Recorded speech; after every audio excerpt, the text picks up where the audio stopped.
mengkonfirmasi bahwa memang fundamental ekonomi kita sedikit masalah. Ya, bukan sedikit lah, ada masalah. Kalau sedikit kan relatif, ada masalah. Dan itu diakui oleh pemerintah.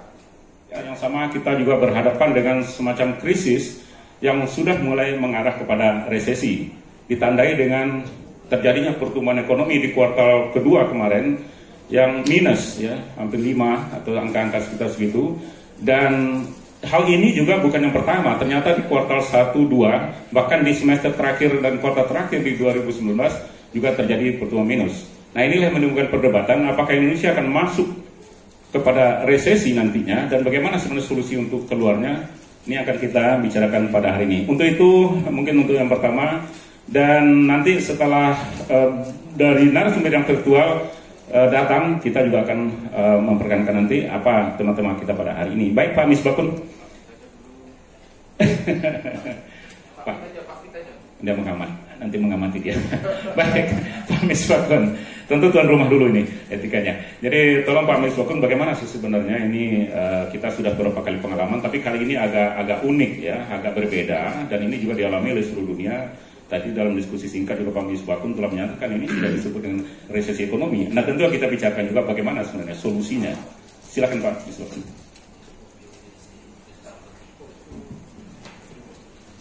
Makasih Bang John selaku moderator. BPS kemarin mengumumkan mengenai beberapa data perekonomian dan kita sudah memperkirakan sejak awal bahwa kita memasuki fase-fase yang sulit, apapun itu disebut sebagai resesi dan sebagainya, tapi fase ekonomi yang sulit ini akan menjadi menu harian kita ke depan. Dan tentunya yang kita permasalahkan adalah bukan fase sulitnya, tapi bagaimana cara kita mengatasi gitu. Kalau belum datang, bagaimana kita mengantisipasi. Kalau sudah datang dan sudah kita hadapi saat ini dan berada di tengah-tengah kehidupan kita, adalah bagaimana kita kemudian menghadapinya, menemukan cara dan menavigasi caranya. Lah, inilah kalau menurut saya ketika diumumkan 5,32 year on year, ya, bahwa kuartal yang kedua ini kita negatif 5,32, dan ini kan menyadarkan dan makin menyadarkan sebenarnya, makin menyadarkan posisi kita bahwa kita sedang menghadapi kesulitan dan kita sedang menghadapi krisis itu. Resesi kalau secara teknikal sudah kita alami. Karena apa? Quarter to quarter, sejak Q keempat 2019 kita sudah dalam posisi yang negatif. Q keempat negatif, Q pertama juga sudah negatif, Q kedua juga sudah negatif. Jadi secara teknikal quarter to quarter itu kita sudah dalam posisi negatif growth. Saya mau membicarakan di sini adalah begini, apakah kemudian yang selama ini dilakukan oleh pemerintah dalam rangka mengantisipasi permasalahan krisis ekonomi ini sudah memadai dan apakah perlu ditingkatkan kembali? Kalau kita lihat dari apa yang disampaikan oleh BPS kemarin, itu ada faktor yang sangat mendasar yang perlu dilakukan upaya yang lebih serius oleh pemerintah. Upaya yang lebih serius, yaitu turunnya consumption rumah tangga. Proporsi konsumsi rumah tangga itu dalam PDB kita itu sekitar 57%. Dan kemarin itu kalau kita lihat konsumsi itu turun sekitar 2,9% turunnya konsumsi itu. Ini yang harus kita hati-hati. Karena apa? Kalau dibandingkan dengan program, ya, program, saya ingin lebih memastikan ya, yang konsumsi ini berapa persen ya? Konsumsi ini, konsumsi rumah tangga itu mengalami kontraksi 5,51%. 5,51% konsumsi rumah tangga. Karena mereka ini kan itu. Padahal ini kan mempunyai kontribusi yang sangat besar. Nah, sekarang kita lihat apakah kemudian program stimulus, program pemulihan ekonomi pemerintah, program APBN yang reguler itu bisa memadai untuk untuk mengatasi konstruksi akibat krisis ini yang bisa memulihkan konsumsi masyarakat. Selama ini kan ekonomi Indonesia ini kan selalu dikritik karena apa? Kurang berkualitas. Karena apa? Di drive kalau kita punya pertumbuhan sekitar 5%, konsumsinya mungkin sekitar 3,5%. Karena apa? Dianggap bahwa pemerintah bekerja atau tidak bekerja, konsumsi itu akan mendorong pertumbuhan ekonomi. Nah, maka pemerintah berusaha meningkatkan investasi untuk mengatakan bahwa pertumbuhan ekonomi kita berkualitas.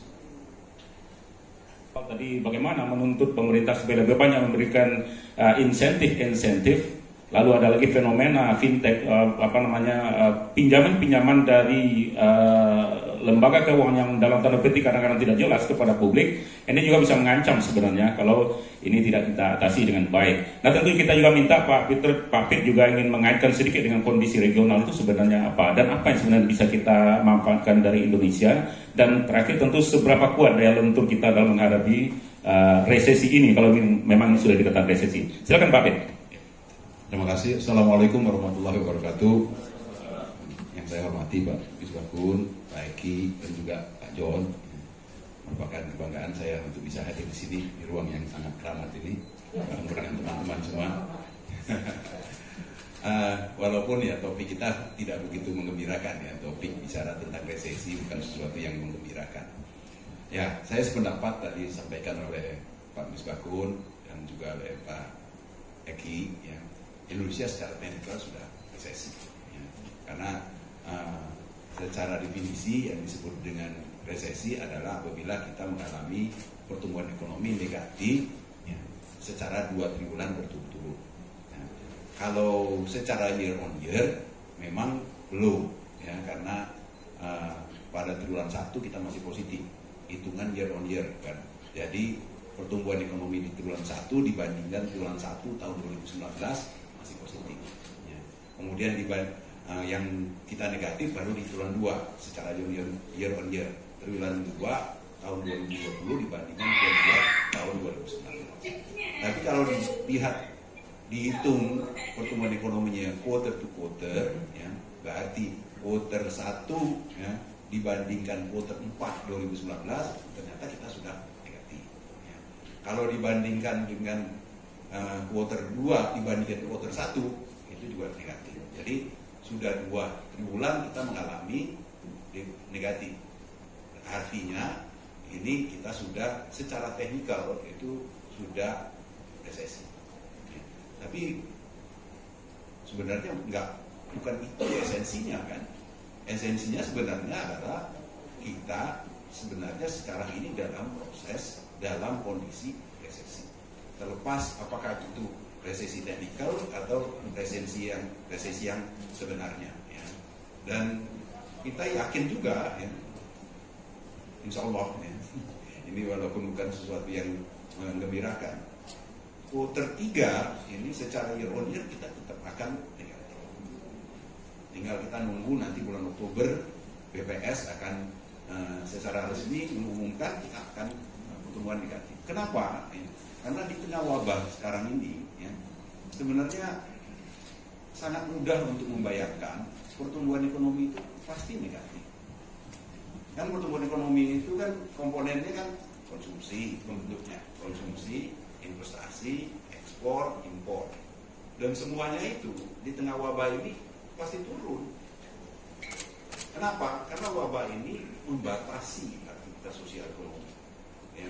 membatasi aktivitas sosial ekonomi tidak hanya di satu negara, tapi di seluruh dunia.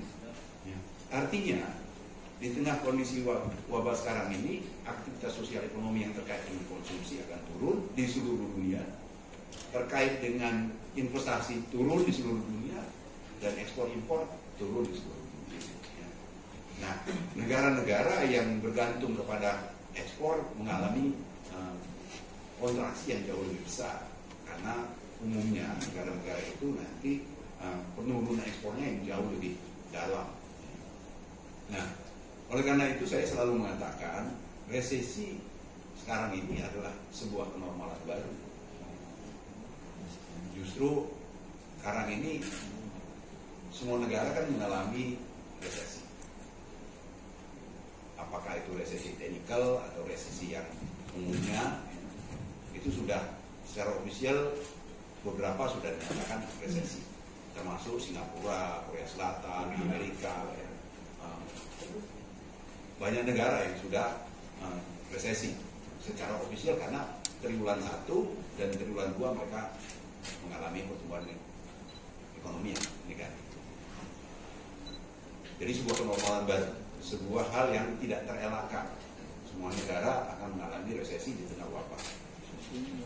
Nah, kalau kita bicara tentang sebuah kenormalan baru, ya, kondisi yang ini adalah akibat wabah, saya ingin menyampaikan kita tidak perlu panik. Ya. Saya menghimbau kepada seluruh masyarakat, ya tidak perlu panik. Hal ini adalah hal yang memang tidak kita inginkan, tetapi ini menimpa semua negara, banyak negara, dan resesi ini bukan, ya agak sulit untuk mengatakannya, tapi saya menyebutnya adalah bukan disebabkan oleh kesalahan kebijakan. Resesi ini adalah akibat wabah. Ya, jadi kita tidak perlu menyalahkan seseorang, tidak perlu menyalahkan satu pihak, dua pihak. Ya. Ini adalah kondisi yang dialami banyak negara dan kita salah satunya, dan itu bukan dikarenakan kesalahan kebijakan. Tetapi resesi ini memerlukan respons kebijakan yang tepat. Negara yang nanti salah dalam merespons itu nanti yang akan mendapatkan akibatnya. Ya. Jadi kalau kita lihat resesi ini ada dua dimensi. Pertama adalah sedalam apa resesi yang dialami semua negara. Itu yang pertama. Yang kedua, seberapa lama dia akan mengalami? Apakah dia akan cepat rebound, cepat kembali recovery, ya, atau apakah dia akan V-shape recovery, L-shape recovery, U-shape recovery? Itu yang dimensi dari resesi. Apakah dia akan cepat atau tidak cepat? Apakah dia akan V-shape atau L-shape? Itu akan ditentukan oleh respons kebijakan.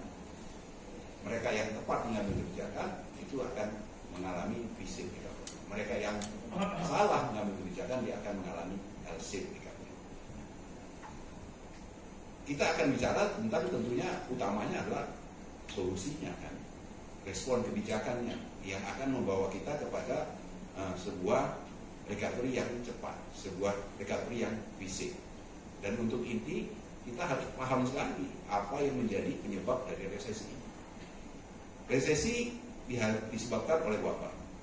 Wabah itu berdampak terhadap aliran barang, aliran orang, dan aliran uang. Ya. Tadi Pak Yusuf sudah menyampaikan bagaimana sektor yang paling terdampak adalah sektor pariwisata. Kenapa? Karena sektor pariwisata itu menyangkut aliran barang dan aliran orang. Jadi kan tidak bisa orang wisata dia bisa dari rumah, ya, bisa ada wisata virtual. Jadi wisata itu kan pergi ke Bali,